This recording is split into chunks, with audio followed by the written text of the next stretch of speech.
¿Quieres aprender a entintar como un verdadero profesional? Hay una idea generalizada de que entintar es repasar, pero no.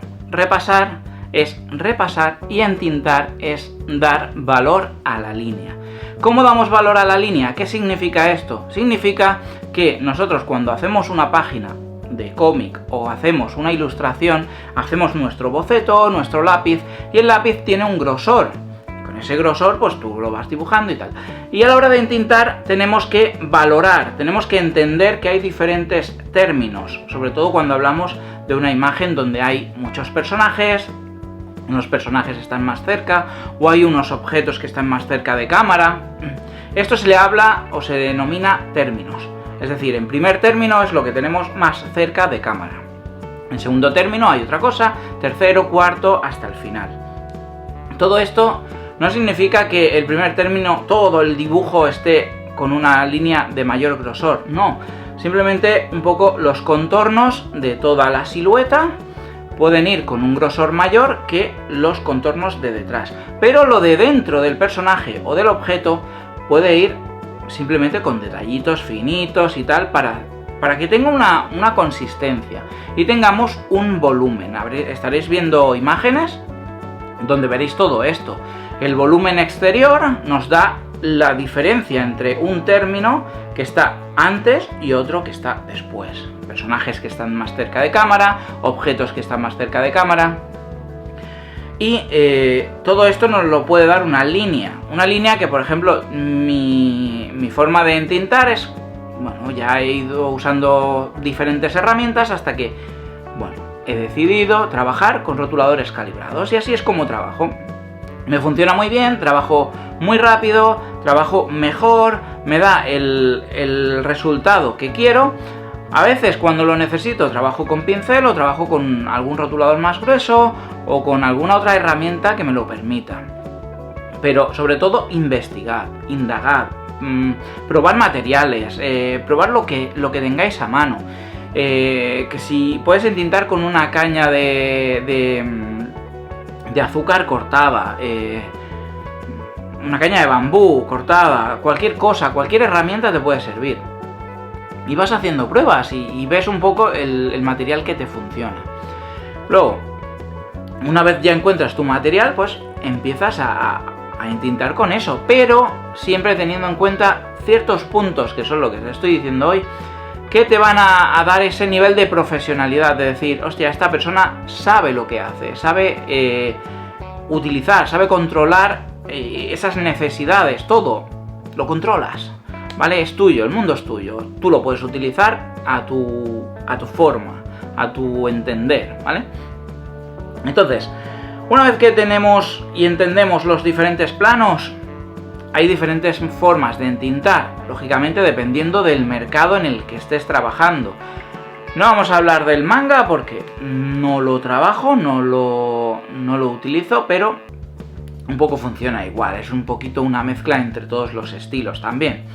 Pero en el mercado europeo, ya os hablaba en vídeos anteriores, que es una línea mucho más suave, mucho más un dibujo mucho más de línea que no de mancha. Y en el cómic americano es un poco al revés. Se usa más la mancha, grandes manchas de negro. También tienes que controlar que si usas manchas de negro puedes o restar interés a lo que estás entintando o darle mayor interés a otras cosas que no te interesa, ¿vale? Entonces tienes que diferenciar, tienes que aprender a decir, vale, el punto interesante de esta imagen es este, lo quiero destacar, voy a hacer unos contornos, voy a darle como más luz, más intensidad a esa imagen y lo demás lo vamos a apagar un poquito para que quede como en segundo plano, ¿vale? Lo más interesante lo destaco y lo demás lo alejo. La oscuridad también puede alejar al producto, es decir, si algo tiene más intensidad de color, porque estamos hablando de que el producto se vaya a hacer a color, podemos destacarlo o puede quedarse más atrás. Todo esto es un juego que al final, lógicamente, si trabajas con un colorista, el colorista tiene que hacer bien su trabajo. Porque hay ocasiones en que el colorista no acaba de pillar tu forma de hacer las cosas y te estropea lo que tú has hecho. Pero esto a veces pasa así y es lo que hay. Bien, Una vez vemos los niveles de profundidad que tenemos, ya sea con una herramienta o con otra, podemos crear esas profundidades. Si lo hacemos, ya digo, podéis usarlo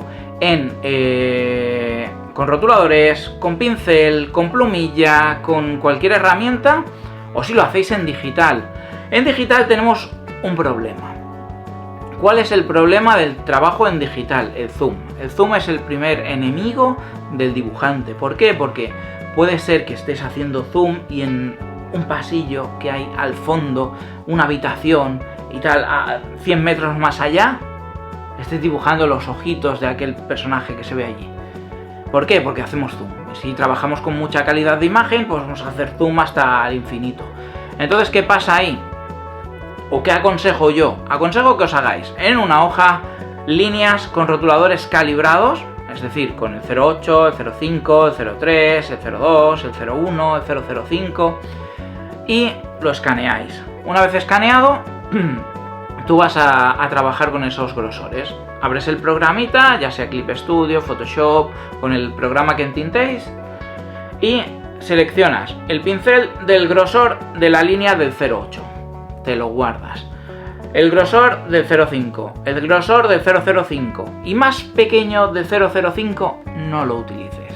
¿Por qué? Porque una vez que eso se vaya a publicar, yo por ejemplo siempre entinto o siempre trabajo al doble de lo que se va a publicar.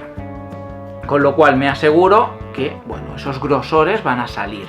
¿Por qué? Porque estoy trabajando al doble. Si yo trabajo mucho más grande, esas líneas van a ser tan finas que pasaría lo como en el digital cuando hacemos zoom, que a la hora de publicarse van a verse como borrones. ¿Por qué? Porque según el material de entintado, la tinta tiene un grosor. La gota de tinta va a quedar lo más pequeña que se pueda quedar. Si hay líneas muy pequeñitas negras, va a quedar un borrón ahí que no se va a entender si eso es una cara, si es un ojo, si es una deformidad, ¿vale? Entonces, tened en cuenta esto. Porque mi consejo es ese: imprimir en una hoja, hacer las líneas, escanearlas y seleccionar esos grosores. Así, más pequeño de eso, no hagas nada. Luego, niveles de tinta. Hay veces que en el mercado americano te exigirán una cosa, en el mercado europeo te exigirán otra. Ya digo, el mercado europeo es más de línea más limpia. El mercado americano es a lo mejor más sucio, más de mancha, más exagerado el tono de negro que en el mercado europeo. Pero esto no significa que en el mercado europeo no se pueda publicar algo más de mancha, ni en el mercado americano se pueda publicar algo más de línea. Al igual que en el mercado europeo o el mercado americano se puede publicar algo estilo manga. Esto siempre va a haber un poco de todo, pero por línea general, lo que se busca en un mercado es una cosa y lo que se busca en el mercado contrario es otra. Bien, ¿qué más podemos hablar de entintado? Aparte de los diferentes tipos de plano, diferentes tipos de línea, diferentes tipos de trama, ¿vale?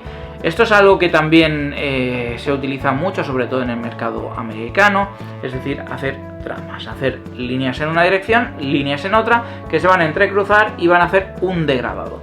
¿Esto por qué se utiliza? Esto se empezó a utilizar por el tema de imprenta. Las imprentas que habían antes funcionaban de una manera en la cual la tinta tenía que ser negra y se iba a hacer esos grises a base de tramas. Hoy en día no es necesario, pero ya se ha quedado como una técnica más dentro de la tinta. Luego, existen las tramas que se recortan y se pegan. Esto es otra técnica que también en el entintado hoy día se vuelve a recuperar, aunque ya se hace más digital que no recortando tramas. Tú puedes hacer el dibujo en tradicional y en digital puedes rellenar de esas tramas como quieras, mucho más fácil. Yo lo sigo trabajando en tradicional, aunque a veces las tramas de puntos no las he encontrado porque ya cada vez quedan menos, no se suelen fabricar. En Japón sí que las hay. Aquí me ha costado muchísimo encontrarlas. Las que he encontrado ya las he gastado, con lo cual ahora lo hago un poco en digital, casi siempre. Luego, Otra técnica para entintar, cuando tenemos que entintar cosas curvas, como podéis estar viendo en las imágenes que os voy poniendo de los coches, todo esto que trabajo para Francia, esas líneas de coche yo no las hago a mano alzada. Tengo unas reglas de curvas, tengo unas reglas moldeables que me facilitan ese entintado. Un consejo que os doy: cuando vayáis a entintar con regla, las reglas tienen como un escaloncito que se tiene que hacer ese escaloncito hacia debajo, para que cuando entintes quede ese hueco, la tinta se quede en el hueco y no la arrastres al mover la regla. Eso es básico, o sea, es algo que se estudia en primaria, que te lo dicen en primaria, pero que muchas veces la gente no presta atención y luego pasa lo que pasa, que entintas y al mover la regla, ras, te llevas toda la tinta. Bien, con esto queda un poquito explicado qué es el entintado. Cualquier duda que tengáis, dejádmela en los comentarios. Aquí os dejo el vídeo en el cual os hablo de los rotuladores calibrados y mis consejos sobre cómo usarlos. Espero que os haya gustado este vídeo, que os haya servido y nos vemos en el próximo vídeo. ¡Hasta pronto!